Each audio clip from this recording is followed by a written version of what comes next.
And that's the title of my message today, The Secrets of Men's Hearts. The word of the Lord came to me, Son of man, say to the ruler of Tyre, this is what the sovereign Lord says. In the pride of your heart you say, I am God. I'm reading from verse 1. I sit on the throne of a God in the heart of the seas, but you are a mere mortal and not a God. Though you think you're as wise as God, then I'm going to skip to verse 7. Because you think you're wise as a God, I'm going to bring foreigners against you, the most ruthless of nations, and they will draw their swords against your beauty and wisdom, and pierce your shining splendor. They will bring you down to the pit, and you'll die a violent death in the heart of the seas. Will you then say, I am a God, in the presence of those who kill you? You will be but a mortal, not a God, in the hands of those who slay you. Then let's go to Romans chapter 2.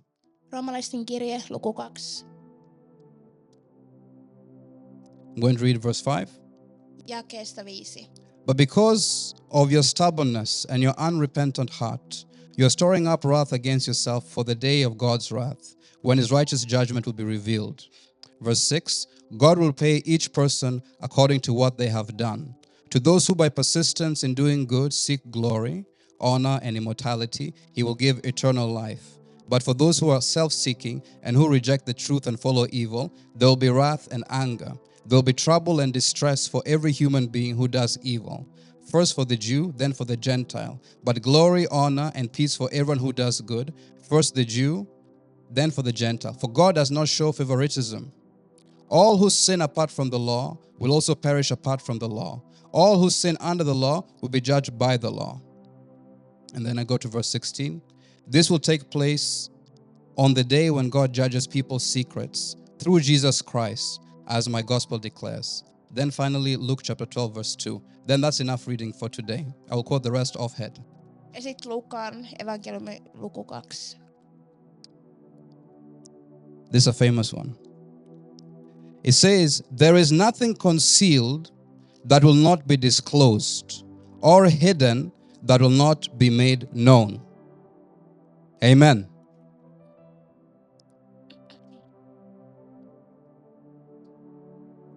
Pastor, on Judgment Day, there will be many surprises.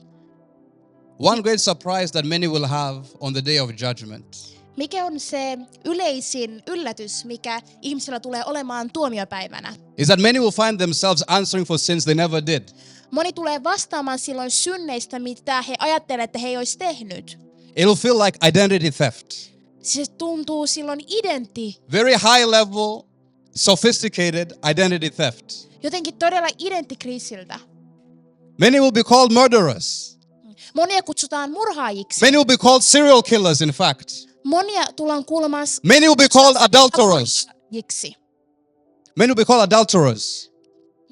Many will be called thieves. Monia tullaan kutsumaan rosvoiksi. Many will be called drunkards. Monia tullaan kutsumaan juoppoiksi, Though they never did it. vaikka he eivät koskaan tehneet sitä. And so they will tell God, Joten he kertovat Herralle, we never committed these sins. emme koskaan tehneet näitä syntejä.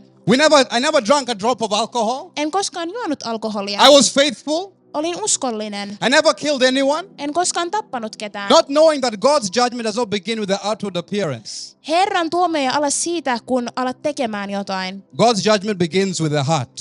Jumalan tuomio alkaa sydämestä. And you say with the heart. Voidaanko sanoa sydämestä? God's judgment begins with the heart. Jumalan tuomio alkaa sydämestä. God will say, yes, you did those things. Herra sanoo, kyllä sinä teit näin. You killed your sister. Sinä tapoit You siskosi. killed your father. Sinä tapoit isäsi. You killed them in your heart. Sinä tapoit heitä You sydämessäsi. said, I wish they were dead. Sinä sanoit sydämessä, että toivoisit, että he olisivat That to kuolleita. me is murder. Se on murhaus. Yes, you were faithful. Kyllä sinä olit uskollinen, But you were only faithful with your body. mutta olit uskollinen vain ruumiissasi. You were not faithful with your heart. Et ollut uskollinen You were not sydämessäsi. faithful with your eyes. Et ollut uskollinen silmissäsi. That does not meet my standard of fidelity. Sinä et tapaa minun standardejani. Yes, you never stole anything. Sinä et koskaan varastanut But if mitään. you had the right chance, Mutta jos sinulla olisi ollut if you had the right opportunity, oikea hetki, you would have stolen. olisit kyllä varastanut. And in my books, that means you're a thief. Ja minun kirjassani se tarkoittaa, että olet varas. And then at that moment, they will come to a very important realization. Ja siinä hetkenä he tulevat ymmärtämään But two jotain. very important realizations. Ymmärtämään kahta todella tärkeää Number asiaa. one is that their heart has deceived them. Eka asia on, että heidän sydän on huijannut It heitä. says in Jeremiah chapter 17, verse 9,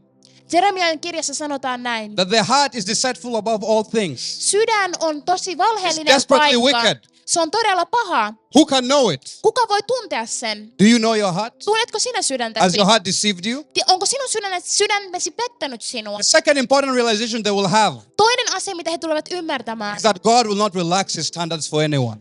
Herra ei laita hänen standardejaan alemmas God will not relax his kenellekään. standards for anyone. Hän ei laske hänen standardejaan Not for me. kenellekään. Ei minulle. Not for you. Eikä sinulle. Not for the pastors. Eikä pastoreille. Amen? Amen. You know, we humans were a little bit biased.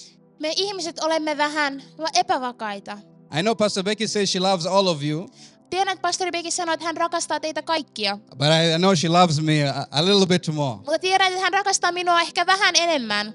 Amen. Amen. I was reading online and somebody was commenting, you know, there's a lot of news that is happening now with the US and everything like that. Luin netistä siitä, mitä tapahtuu tällä hetkellä USAssa. And somebody wrote something that really caught my attention. Ja joku kirjoitti tälle palstalle jotain. He said that if the devil ran as a Republican, Jos vihollinen lähtisi johtamaan, the Republicans would vote for him nämä ihmiset äänestäisivät häntä, because he's Republican. koska hän on republikaani. We humans were biased. Me olemme tällaisia. Amen? Amen. How many agree? You're a little bit biased. Yeah, it's true. Some of us, if the devil ran a candidate in our tribes, we would vote for him because he's in our tribe. Jos vihollinen tulisi ehdokaksi meidän heimoissa, me äänestäisimme häntä. Don't shoot the messenger. But one important characteristic you must understand with God is that God is impartial. Täytyy ymmärtää, että Herra on erittäin tarkkaavainen. David found out. David, hän löysi sen. God said, yes, I love David. Herra sanoi, että minä rakastan But Davidia. the moment David sinned, Mutta se hetki, kun David teki syntiä, he found out the impartiality of God. hän ymmärsi, kuinka tarkka Herra on. And in fact, the devil fears God because he's an impartial judge. Ja tämä vihollinen, hän pelkää Herraa. You remember when Jesus went to Gennesaret? Kun Jeesus meni tähän paikkaan, And there was that man possessed by a legion of demons. ja oli tämmöinen henkilö, jonka sisällä eli paljon pahoja henkiä. Do you remember what the demons said? Muistatteko te, mitä vihollinen sanoi? What have we to do with you? Mitä meillä on tekemistä sinun kanssasi? Have you come to torment us before the appointed time? Oletko tullut ottamaan meitä pois ennen meidän omaa aikaa? So the devil fears and the demons fear God's judgment. Joten vihollinen pelkää Herran tuomiota. You should also fear God's judgment. Sinunkin pitäisi pelätä Herran tuomiota. The devil fears God's judgment the same way a criminal fears the judge. Amen. Amen. Jesus said, do not fear those who destroy the body, Herra sanoi, että älä pelkää niitä, jotka voivat tuhota vartalosi, but fear those he who is able to destroy and to cast into hellfire and to destroy the soul. mutta sitä, joka voi ottaa sen ja laittaa sen helvettiin. So God is to be feared. Joten Herra täytyy God pelata. not relax his standard. Herra ei laske hänen When God standardiaan. says €1, it means €1. Kun Herra sanoo 1 euron, Doesn't mean hän tarkoittaa 99 1 euron. Hän ei tarkoita 99 senttiä. Amen. When God says €1, it means €1, not €1.01. Kun Herra puhuu 1 eurosta, hän puhuu tasan tarkalleen siitä. Don't try to shortchange God with partial obedience. Me ei voida yrittää vaihtaa Herran mieltä. Don't try to shortchange God with incomplete obedience.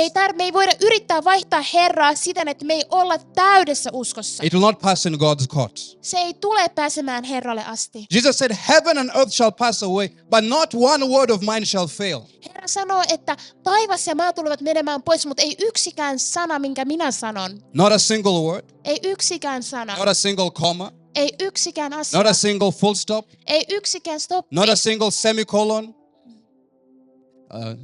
Not a single colon, not any punctuation mark. Every part of the word of God will pass. Jokainen Jumalan sana tulee pysymään. So when you're dealing with God, understand that you're dealing with somebody impartial. Kun me olemme tekemisissä Herran kanssa, meidän täytyy tietää, kenen kanssa me olemme tekemisissä. This is not like man.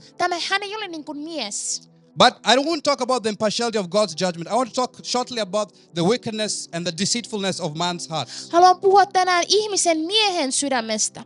Because God doesn't want you to be surprised. Herra ei tahdo, että olet yllättynyt. God doesn't want you to go there on judgment day and have your heart conduct identity theft on you. Herra ei tahdo, että sinä tulet yllättämään siitä, mitä sinun sydämesi on tehnyt. God wants you to know your heart. Herra tahtoo, että sinä tunnet sydäntäsi. And so I want to talk today about three ways God shows us our hearts. Haluan puhua tänään 3 eri tavasta, miten Herra näyttää meille sydämemme. Amen. Who's ready? Kuka on valmiina? Who wants to know their heart? Kuka tahtoo tuntea heidän I want to sydämensä? know my heart before Minä judgment. tahdon tuntea sydämeni ennen David tuomiopäivää. prayed, search my heart if there's anything wrong in me. David pyysi, että Herra, tutki minun sydäntäni, jos So that he siellä on could correct jotain, mitään, jotta sinä voit korjata sen. Amen? Amen. The first way God shows us our hearts is delaying. Eka asia, millä Herra näyttää meidän sydämemme on myöhästymisellä. Can we say delay? Voidaanko me sanoa myöhästyminen? Now, I want you to tell your neighbor a very dirty word in the Christian faith, and that is wait. Haluan sanoa naapurillesi odota. Oh, Christians don't like waiting. Kristityt eivät pidä odottamisesta. You know, you'll never know what is in your heart when everything is going according to schedule. Sinä et tule tietämään, mitä sinun sydämesi on, jos kaikki tapahtuvat aikataulun mukaisesti. When everything is just working well, you'll be deceived. You'll think you're the best person. Jos kaikki menee kuten sinä tahdot, sinä tulet olemaan petollinen. It's easy to love when you have everything working out for you. On helppo rakastaa, kun kaikki asiat toimivat, miten tahdot. But when you're carrying a cross and you're going to Gethsemane Mutta kun sinä kannat ristiäsi and you're going to Golgotha, ja olet menossa Golgattaan, to be nice then, to be civil then, can you do it? voitko olla silloin iloinen? Voitko silloin olla kiva? Many people excuse their behavior because of circumstances. Monet me välttelemme se, miksi me käyttäytymme tietyllä tavalla But let me tell you, tilanteiden vuoksi. circumstances don't bring behavior. Circumstances bring out your heart. Tilanteet eivät tuo meidän käyttäytymistä esiin, se tuo meidän sydäntä esiin. Oh, I said that because I was angry. Minä sanoin näin, koska olin vihainen. No, you said that because it was inside of you. Sinä sanoit näin, koska se oli sinun sydämessäsi. You know when you squeeze toothpaste, what comes out? Kun sinä painat hammastahnaa, mitä sieltä tulee ulos? Gold doesn't come out. Sieltä ei tule kultaa. What is inside is what comes out. Sitä, mitä on sisällä, sitä tulee ulos. And that's what circumstances do. Ja se on se, mitä nämä tilanteet They tekevät. squeeze you so that what is inside comes outside. Sua, jotta se, mitä sun sisällä on, tulee ulos. So next time, pay attention to what you shout when you're angry. Joten ensi kerralla mieti tarkkaan, mitä sinä huudat, kun olet vihainen. David had to wait. Davidin piti odottaa. He was anointed and yet he had to wait 12 years Hän to become. oli voideltu, mutta silti hänen täytyi odottaa 12 vuotta. Elizabeth and Zachariah, they had to wait. Elisabetin ja Sakarian meidän piti odottaa. There's nothing wrong with you if you're waiting. Ei ole mitään, sinulla ei ole mitään vielä, jos sun täytyy odottaa. In fact, it's strange if you're not waiting. Se on todella erikoista, jos sinä et odota. Because the life of a Christian is to wait. Koska kristityn uskoisen elämä on odottamista. You're in good company if you're waiting. Sun täytyy odottaa. There was nothing wrong with Elizabeth and Zachariah. Ei ollut mitään vielä Elisabetissa ja Sakariassa. They didn't sin. He eivät tehneet syntiä. God didn't hate them. Herra ei vihannut But heitä. at the right time, Mutta oikealla ajalla they had to bring forth John the Baptist. meidän täytyi tuoda Johanneksen kastajan. Waiting just means you're waiting for God's time. Odottaminen tarkoittaa, että sinä vain odotat Herran ajoitusta. Everyone around them had children. Jokainen heidän ympärillään, heillä oli lapsia. They looked out of place He katsoivat ympäriinsä, because they're waiting for God's season. koska he odottivat Herran aikaa. One person who didn't wait Yksi henkilö, joka ei odottanut, was Saul. se oli Saulus. Samuel said, I will come and I'll do the sacrifice before the battle.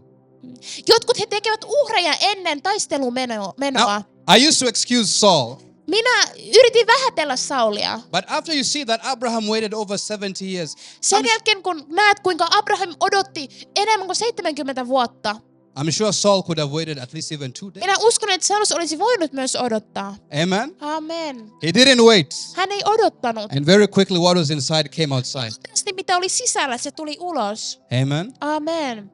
The second way God shows you what is in your heart Toinen tapa, miten Herra näyttää, mitä sydämessäsi on. is your reaction, your emotions, Se on sinun reaktiot, sun when He speaks His tunteet, word. kun hän puhuu hänen sanaa. Do you know what the name Isaac means? Tiedättekö, mitä Iisak tarkoittaa? The name Isaac was not given by mouth, it was given in their hearts. Iisakin nimi tuli sydämestä eikä suusta. When God told Abraham that you will get a son, Kun Herra sanoi Abrahamille, että sinulla tulee olemaan lapsi, the Bible says that Sarah laughed. Raamattu sanoi, että Sara hän nauroi, But that's not the full sentence. mutta se ei ole se kokonaislause. Sarah laughed in her heart. Sara hän naurahti sydämessään.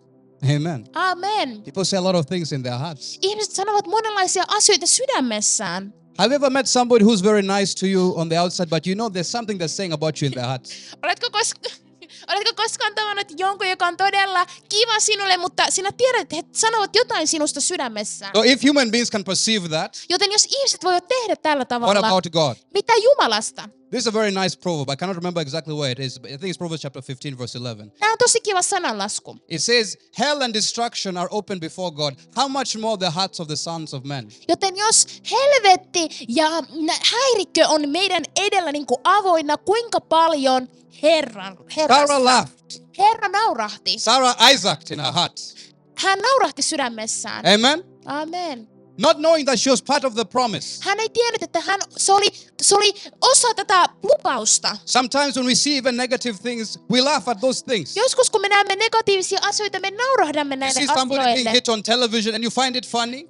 Jotakin lyödään TV:ssä ja se on sinusta hauskaa. What are you telling God about that? Mitä sinä sanot tästä Herralle? You're okay with somebody defacing the image of God in front of you? Oletko sinä ok sillä, että Herran luomaa kuvausta lyödään sun edessä? Check your emotions. Katso sinun tunteesi. There's some things as Christians we shouldn't laugh at. On joitakin asioita, mitä kristittyinä me emme voi nauraa There's some niille. things as Christians we should be angry about. On joitakin asioita, mitä meidän uskovina, meidän täytyy olla vihaisia We have to niistä. have the same emotions as God. Meillä täytyy olla samat tunteet, mitä Herralla. About sin, Synnistä, about the church, seurakunnasta about fellow believers, ja muista about uskovaisista marriage, ja avioliitosta about prayer. ja rukouksesta. Amen? Amen. Now, the third way God reveals to us what is in our hearts. Ja kolmas tapa, miten Herra näyttää, mitä meidän sydämessä on. Wait, I have to check my notes over here. I got a little bit excited. Quite a bit of notes. Yeah. This is a good one. Money. Raha, Money. raha, Stewardship. haltijuus, omistajuushaltijuus, Money. raha. Now, there's a story found in the book of Numbers. It's about Balaam. Ja 3. Mooseksen kirjassa oli tarina Balamista. The king of Moab hired Balaam Ja kuningas Moabi, to go and curse for him the children of Israel. hän oli pyytänyt, että hän menisi kiroamaan israelilaiset lapset. Now, I know we had a big argument whether Balaam was a real prophet or not. Meillä oli kerran taistelu siitä, että oliko Balaam oikea profeetta tai ei. Those were in the Bible study because I'm not going to discuss it now. Me emme keskustele siitä juuri nyt. But there's a question God asked Balaam. Mutta kysymys, mitä Herra kysyi näiltä Balaamilta. He asked Balaam when the emissaries of Balaam came, who are these people with you? Hän kysyi, että ketä nämä ihmiset ovat, jotka ovat sinun kanssasi. Now, when God asks a question, it's not because he doesn't know the answer. Kun Herra kysyy meiltä jotain, se ei ole sen takia, koska hän ei tiedä vastausta. When God is asking a question, he's telling you, check yourself. Kun hän kysyy meiltä jotain, hän sanoo, että katso itseäsi. Tell your neighbor, check yourself. Sano kaverillesi tarkasta Tell your neighbor, check yourself itseäsi. before you wreck yourself. Check yourself. God is inviting you to inspect your heart because he's saying your heart has an offensive posture towards me. Herra sanoo, että tarkasta itseäsi, koska se mitä sydämessä se on jotain huonoa minua vastaan. Balaam hadn't done anything yet, Balaam ei ollut vielä tehnyt mitään, but God saw his heart. mutta Herra näki hänen sydämensä. Where does your money go? Minne sinun rahasi menevät? If you love food, your money goes only to food. Jos rakastat ruokaa, se on paikka, mihin If you sinun love rahasi the world, your menee. money will only go to worldly things. Jos sinä rakastat maailmaa, sinun rahat menee maallisiin asioihin. Imagine even if you love somebody, you'll be sending them money. Jos sinä rakastat jotain, sinunpa lähetä tälle henkilölle rahaa. For where your treasure lies, there your heart is. Siellä, missä sun lahjat on, siellä sun raha on. Amen. What is the distribution of your money in terms of kingdom things? Kuinka paljon sinä annat, kun se tulee valtakunnallisiin asioihin? Do you even have you even bought your own Bible? Oletko sinä edes ostanut omaa raamattuasi? Have you even bought your own study Bible? Oletko ostanut sinun opiskeluraamattuasi? Have you invested in buying anything in this church? Oletko investoinut, että voit ostaa mitään tässä seurakunnassa? Where is your money? Missä siellä rahasi on? Now you remember Judas's heart was revealed with money. Muistatteko Juudaksen sydän The devil näytettiin entered rahalla? Judas. Vihollinen meni Juudaksen sisälle. But money had to come around. Mutta rahan täytyi tulla esille. Let me tell you, you cannot be tempted Sinua ei voi temmata by a sin that you don't cherish in your heart. synnillä, joka ei ole lähtöisin sun sydämestä. You know, like these coffee cups, they have this small ear. Tiedättekö nämä pienet kahvinkupit? When you have a wicked heart, you have that ear. So the devil can tip that up very quickly. Kun sulla on tämmöinen petollinen sydän, vihollinen voi kantaa sua, kuten tätä kahvikuppia voi kantaa. It's very difficult to tempt somebody who has a clean heart. Se on tosi vaikea huijata tai kiusata henkilöä, jolla on puhdas sydän. Jesus said, out of the heart come all things that defile a man. Jeesus sanoi, että ihmisen sydämestä tulee kaikki nämä asiat, mitkä saastuttaa ihmistä. I invite us all today to check our hearts. Minä kutsun meitä tänään kaikkia katsomaan meidän sydämiimme. Everyone has secrets. Kaikilla meillä on salaisuuksia. Amen. Amen. But don't think that your secret is secret for God. Mutta älä ajattele, että salaisuutesi on salaisuus Herralle. Don't believe that you can make outside clean and inside can be dirty. Älä ajattele, että voit olla ulkopuolelta puhdas ja likainen sisällä. Imagine having a big house and then one room you keep all your secrets. Ajattele, että sinulla on iso talo ja siinä yhdessä huoneessa on kaikki sinun salaisuutesi. Outside is very clean. Toinen ulkopuolella on todella kaunista. Visitors can visit Ja everywhere. kaikki ne vierailevat voivat käydä kaikkialla. But that one room you've kept Mutta there. tuo yksi huone, That is like the heart. se on niin kuin se on sydämesi. On that day, Sinä päivänä God will open that room on judgment. Herra tulee avaamaan tuon huoneen tuomiopäivänä. Be very watchful of your heart. Ole todella tarkka sydämestäsi. God bless. Amen.